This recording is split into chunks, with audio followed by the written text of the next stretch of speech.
আপনি কি বিশ্বাস করবেন একজন মানুষ একা একটি আস্ত দেশের নৌবাহিনীর বিরুদ্ধে রুখে দাঁড়িয়েছে শুধু এই নিরীহ প্রাণীগুলোকে বাঁচানোর জন্য? আজ আমি আপনাদের এমন একজনের কাহিনী শোনাবো যাকে কেউ বলে হিরো আর কেউ বলে পৃথিবীর সবথেকে সাহসী পরিবেশবাদী। ভিডিওর শেষে এমন এক টুইস্ট আছে যা শুনলে আপনি অবাক হয়ে যাবেন। Just wait and watch. 1979 সাল আটলান্টিক মহাসাগরে ভাসছিল সিয়েরা নামের একটি বিশাল জাহাজ, যা হাজার হাজার তিমির প্রাণ কেড়ে নিচ্ছিল। এই শিকারীরা কতটা নিষ্ঠুর ছিল জানেন?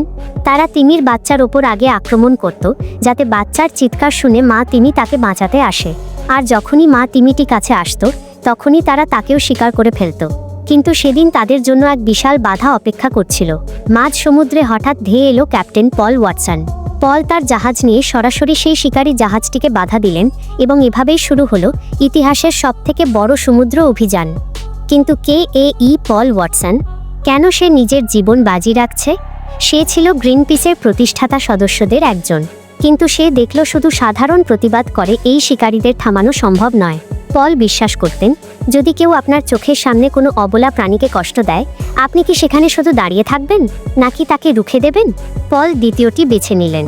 তিনি তৈরি করলেন নিজের একটি বিশেষ দল, সি শেপার্ড। কারণ তিনি জানতেন বড় শক্তিকে রুখতে হলে সাহসও বড় প্রয়োজন।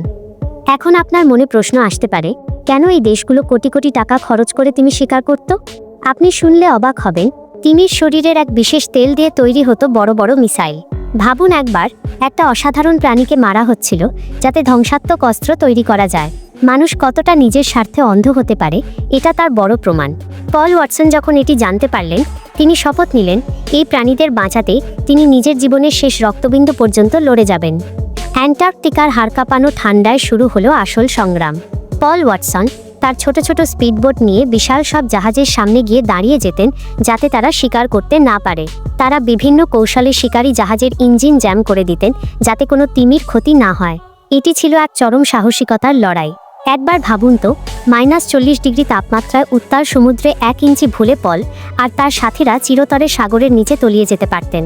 কিন্তু পলের মনে ভয় বলে কিছু ছিল না। এরপর ঘটে গেল এক অবিশ্বাস্য ঘটনা। সমুদ্রের মাঝখানে পলের ছোট বোটকে একটি বিশাল শিকারী জাহাজ সরাসরি ধাক্কা দিল। বোটটি মুহূর্তের মধ্যে পানির নিচে তলিয়ে গেল, কিন্তু ভাগ্যক্রমে পল বেঁচে ফিরলেন। এই ঘটনার পর পুরো পৃথিবী অবাক হয়ে তাকিয়ে থাকল। অনেকে তাকে সমর্থন করল, আবার অনেকে তার পদ্ধতির বিরোধিতা করল। বিভিন্ন দেশের আইনি জটিলতায় তাকে পড়তে হলো। ইন্টারপোল তার বিরুদ্ধে নোটিশ জারি করল। দীর্ঘ 15 মাস তাকে মাঝ সমুদ্রে কাটানো লেগেছিল, যাতে তিনি তিমির জীবন রক্ষা করতে পারেন। ভিডিওর এই পর্যায়ে এসে আপনি হয়তো ভাবছেন, পল ওয়াটসন এখন কোথায়? সে কি থেমে গেছে? একদম না। এমনকি 2024 সালের জুলাই মাসে, অর্থাৎ মাত্র কয়েক মাস আগে, 74 বছর বয়সী এই মানুষকে গ্রিনল্যান্ডে গ্রেপ্তার করা হয়েছে, যখন সে তার নতুন মিশন নিয়ে বের হয়েছিল। কিন্তু কেন? কারণ সে বড় বড় ব্যবসায়িক প্রতিষ্ঠানের স্বার্থে আঘাত করেছে। সে এই কয়েক বছরে প্রায় 6000 তিমির জীবন বাঁচিয়েছে। তিমিরা আসলে কতটা বুদ্ধিমান জানেন? বিজ্ঞানীরা বলছেন, তিমির মস্তিষ্ক মানুষের চেয়েও জটিল এবং তারা একে অপরের সাথে সুন্দর ভাষায় কথা বলে। তারা গান গায়, তারা পরিবার নিয়ে থাকে এবং একে অপরের জন্য জীবন দিতে পারে। পল ওয়াটসন এই অসাধারণ প্রাণীদের রক্ষা করতে গিয়ে আজ অনেক আইনি বাধার মুখে পড়েছেন। এখন আপনার কাছে আমার প্রশ্ন, পল ওয়াটসন কি একজন সত্যিকারের হিরো নাকি ভুল পথের পথিক? আপনি কার পক্ষে? কমেন্টে আপনার মতামত জানান। আপনি যদি তিমির অদ্ভুত জগৎ আর সমুদ্রের এমন রহস্যময় ভিডিও চান, তবে লাইক দিয়ে আপনার সমর্থন জানান।